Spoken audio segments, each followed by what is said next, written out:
any moment, the North Carolina Republicans will speak out about the murder of 23-year-old woman sitting peacefully on a Charlotte commuter train. Her brutal stabbing caught on that light rail camera system, the surveillance video, and the man with the knife in plain sight as well. I'm Harris Faulkner. You are in the Faulkner Focus. Irina Zarutska's murder has put a bright spotlight on Democrat-led cities' soft-on-crime policies. Even though we can all see him, legally he is the suspect in this case. And also no stranger to law enforcement with a rap sheet that dates back more than a decade. Authorities arrested him at least 14 times for a long list of crimes, including robbery and assault. And this is a man who spent more than 5 years in prison in one felony case and has a known history of mental illness. Law enforcement knew for years he's dangerous. He now faces a federal charge for the lethal stabbing of Irina, plus the state charge of first-degree murder. If convicted, he could face the death penalty. Here is Attorney General Pam Bondi. We will not let a progressive DA keep this case. Justice will be served. He'll be prosecuted to the full extent of the law. Had he been held in custody, she would be alive today. This has zero to do with politics. I've been a prosecutor for a very, very long time. This is one of the most gruesome murders I've seen in my career. President Trump posted the animal who so violently killed the beautiful young lady from Ukraine who came to America searching for peace and safety should be given a quick trial and only awarded the death penalty. There can be no other option. That from the president. A horrifying and heartbreaking screenshot of the video of the attack. It shows Irina Zarutska in her final moments alive, curled up, almost in fetal position, looking up at her killer, who is hovering over her. Her last seconds of life are unimaginable. Let's go live to that news conference right now. We see it not just here in Charlotte, but we see crime gripping every one of our major cities across North Carolina, which is also a national epidemic that President Trump is attempting to tackle. We see here in Charlotte the episode that occurred on August 22nd. And the senseless and monstrous act of murder that took place on Irina. Our heart breaks for her. It breaks for her family. But her death is one of 100+ that happen every year here in Charlotte. Hers is an indicative of what happens in Charlotte when you allow crime to run rampant, when you allow crime to go unchecked, when you allow law and order to be set aside for appeasement to those criminals that perpetuate these crimes. It is time to ensure law and order and public safety are the priority of our elected officials, to ensure that our streets can be a safe place to walk, to ensure that people can move about without fear, without worrying about their own safety. As we see what took place, this is also indicative of, like I said, what's transpired across our state under the failed leadership of Roy Cooper as Attorney General and as Governor, where he perpetuated these policies through his task force that allowed over 3,500 individuals to be released, violent criminals back on the streets, the largest such in our state's history. Also supported by Josh Stein and Anita Earls as they help champion his task force for these causes. It is time to end these movements of appeasement to criminals and to ensure that we have public safety and making sure that our folks across North Carolina and especially here on the streets of Charlotte can feel safe again. Thank you for being with us today. Thank you for covering this. But again, this is one of 100 murders that will have occurred this year, the year before that, and the year before that. Enough is enough. We look forward to hearing from our elected officials and candidates. Next, you'll hear from our county party chairman, Kyle Kirby, chairman of the Mecklenburg GOP. Kyle.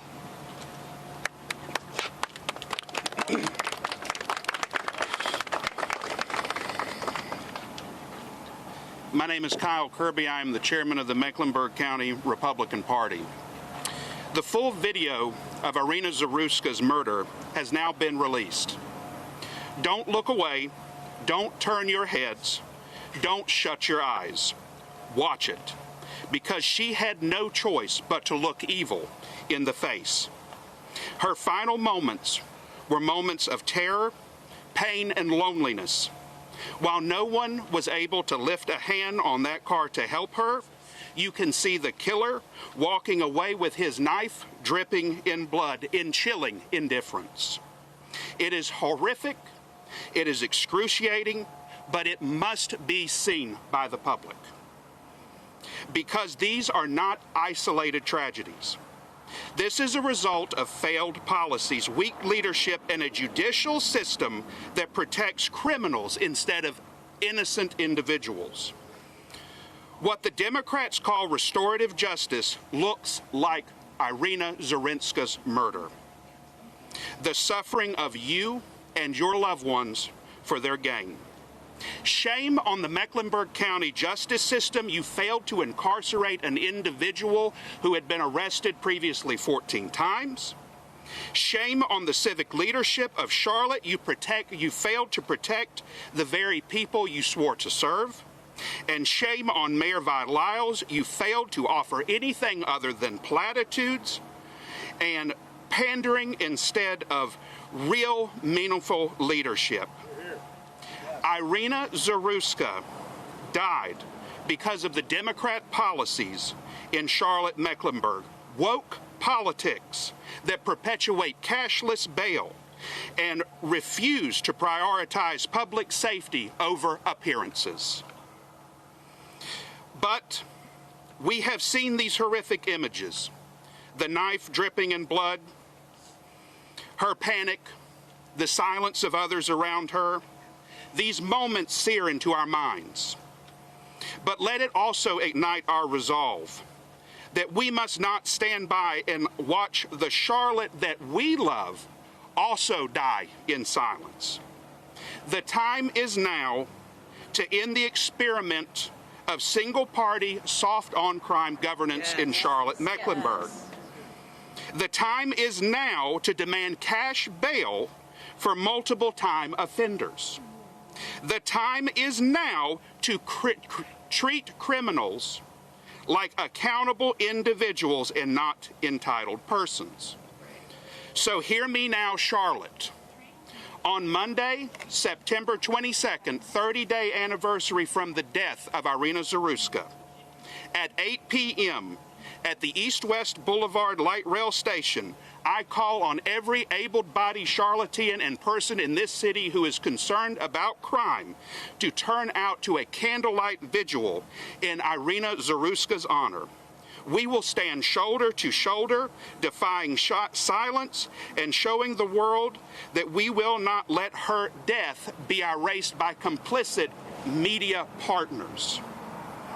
I call on people from every background, every political stripe, every nationality, join us now. Help end the woke narratives and the broken leadership and the system that sacrificed this woman's life to evil. Remember, Irina Zaruska survived in Ukraine in a bomb shelter. In war-torn Ukraine, she made her way from that country to Charlotte, seeking refuge and promise, and she was given the edge of a knife. She died because of our complacency and what we have allowed to perpetuate in the Charlotte municipal and county government. Irina, I'm sorry for that. This November, wake up. Charlotte, wake up. Vote to defeat the agenda that has cost her life. Vote to restore safety. Vote to restore common sense, and vote to restore accountability in Charlotte, Mecklenburg. I implore you to vote for new leaders now. Thank you.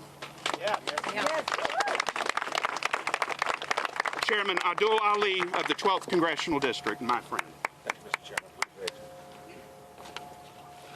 Again, my name is Abdul Ali, and I'm the chairman of the 12th Congressional District Republican Party. What happened to Irina Zaruska is an absolute disgrace a total failure of leadership here in Charlotte.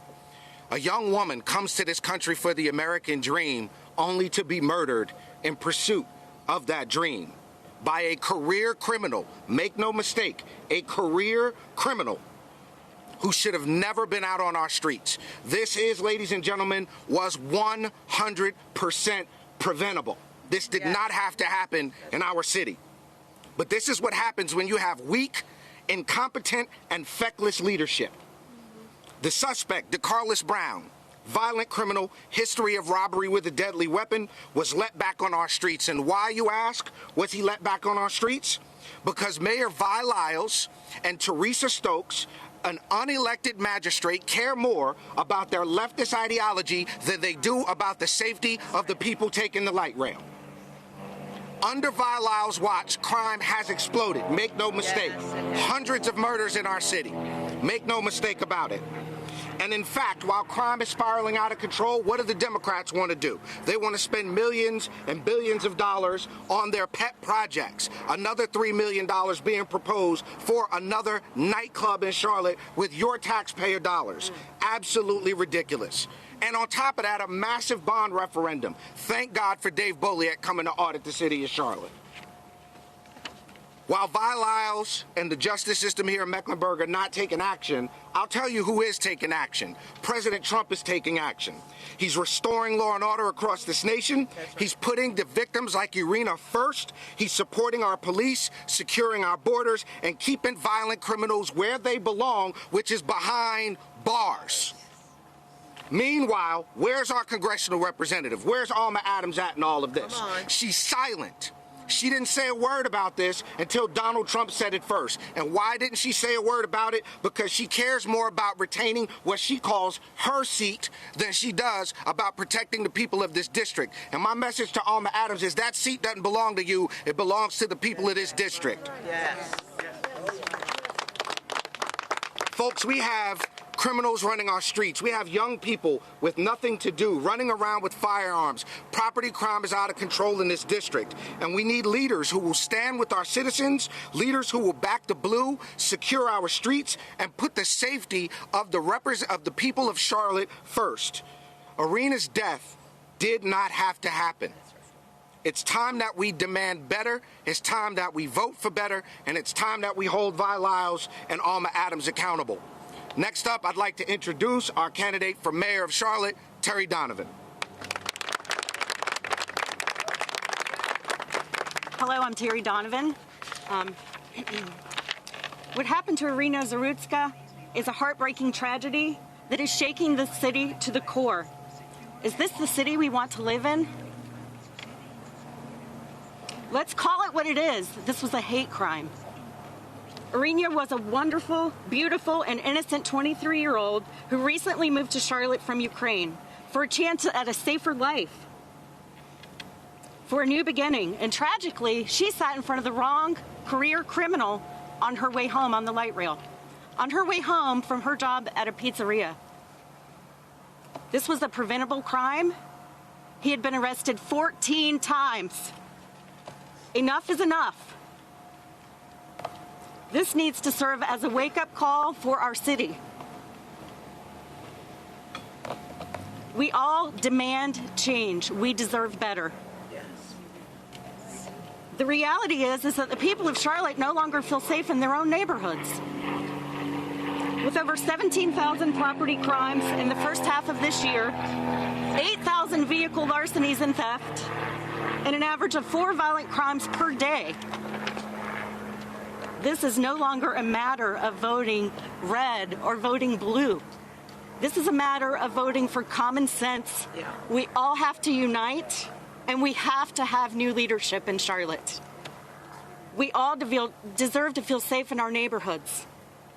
We cannot keep electing the same career politicians who can't even enforce the most basic items, such as transit fares. We don't deserve change. We don't just deserve change, we demand change. That's right. Thank you. And I would like to introduce James Bowers next. Terry.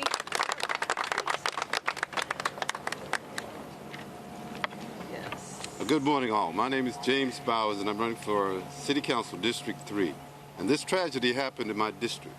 That's why I'm up here today. Charlotte is a great city, with a history immersed with all the pains of industrialization and its desire to outreach to immigrants and dreamers, nationally and internationally, who are looking for a future and an opportunity.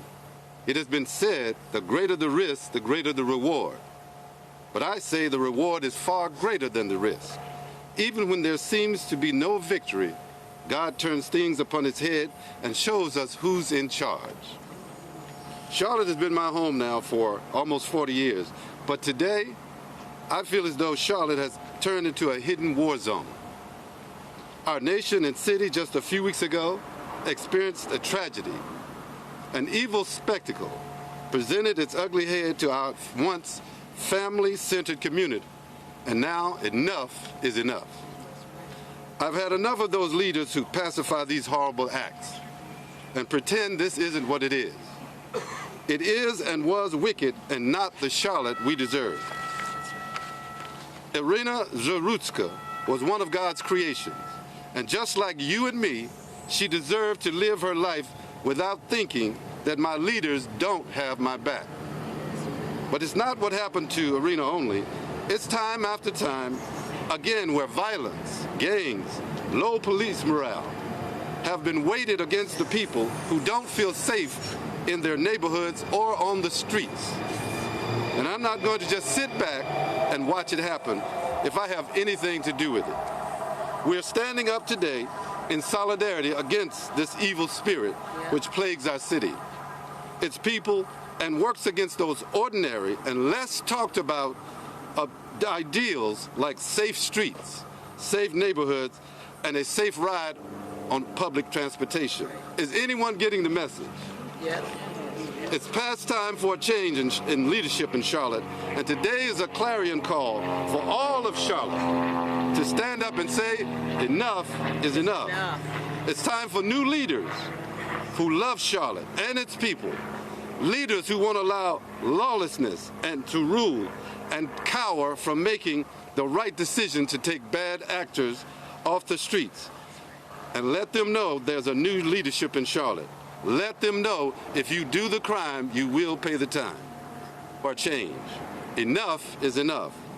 It is with a humble heart I am directing my campaign to contribute $1,000 to Irina Zarutska's fund, because what happened to her could also happen to one of our daughters and one of our sons.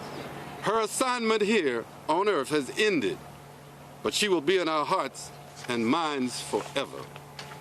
I pray that we will all look deep within our spirits and hearts to discover that the blinders have been taken off. And now we can all see those things we've been talking about and need to change. Let's stop now for a silent prayer for Charlotte and Irina's family. Well, as they observe that moment of silence, we want to observe also who's not covering this, because that has been part of the story. And it is a shame. We started off with the opening comments of Jason Simmons, who is the chairman of the Republican Party statewide in North Carolina. And he said, I want to thank all for covering this. Our news competitors aren't covering it. Not the Alphabet Soup Network's legacy that don't spell anything like Fox. Not cable. I've got it like a big screen of other people up here, so I can see some of those channels.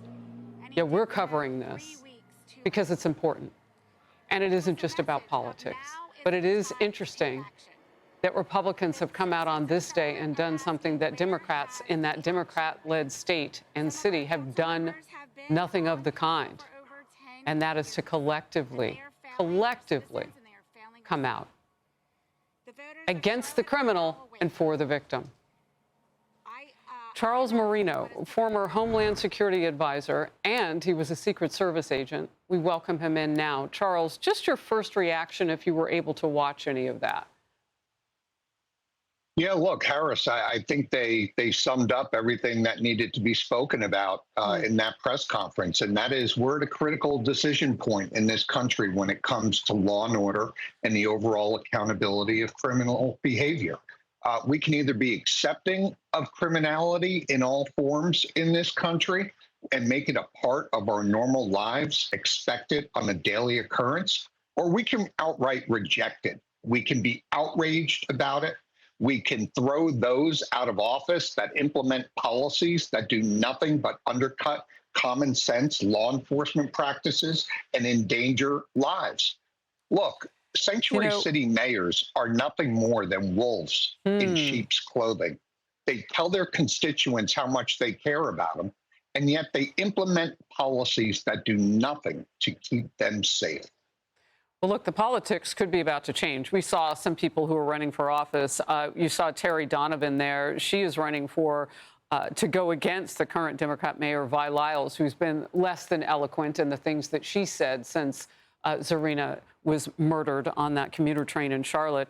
So you've got some pushback on that politically. But let's talk about the case itself. And by the way, if they do open it up to questions, my team is monitoring. We may go back. But we wanted to at least hear a lot of those speeches because we haven't really heard from those who are in charge on the Democrat side.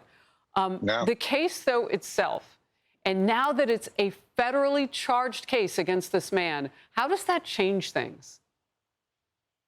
Well, you heard the United States attorney in yesterday's press conference talk about, with the special agent in charge of the local FBI office, how hard it actually was to track down a federal statute.